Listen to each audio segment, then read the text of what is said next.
Hi guys, okay, this is actually a very basic topic, but one that's probably not obvious to people who don't practice some style of swordsmanship, or perhaps several styles of swordsmanship. So if you're a HEMA person or some other kind of swordsmanship person, then I don't want to teach you how to suck eggs, and please excuse the basic nature of this video. What I want to talk about very briefly is hand guards on swords and how they affect the guard positions that you hold a sword in. So let's take one of the most popular weapons, European longsword. It has really only one hand protection on it, and that's the long cross guard here. You have no protection to the front or side of your hands or upper forearms. That cross guard does protect the wrist a little bit and does protect the knuckles a little bit when you're binding against someone's weapon and winding into it and these kind of actions. However, in general use, your hands are very vulnerable with a medieval European sword.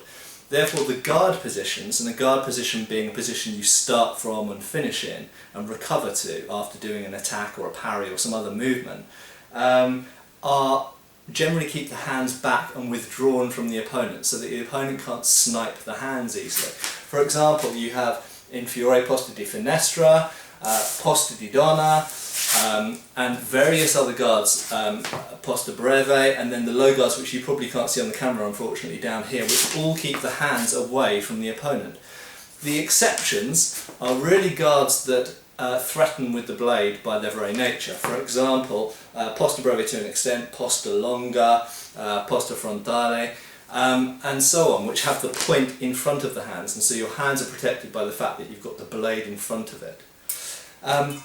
Now, when that changes is when you start to get developed hilts on the weapons. So, just as an example, I've grabbed this cutlass, but this applies to rapiers, side swords and so on. As soon as you start to get hand guards on, suddenly you don't have to be holding the weapon back all the time in your guard position. You can actually start presenting it forwards with a threat and in guard position, because your hand's no longer a vulnerable target for easy sniping, because the guard is there. Even if someone comes at an angle where your hand's a bit exposed, you can easily just turn the guard. You don't need to remove the whole weapon.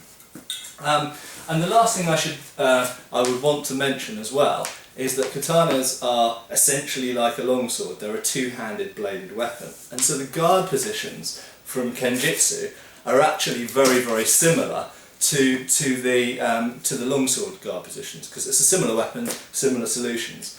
And modern kendo is not very representative of how katanas were actually held, because they tend to hold it in this position a lot, because there's only one real type of hand hit you can go for. So what they've done is they've limited the targets that you can score with, and so this becomes the sensible position to fence from. In actual fact, in a real fight, the guard positions in Japanese swordsmanship are essentially the same as longsword. Okay, thank you.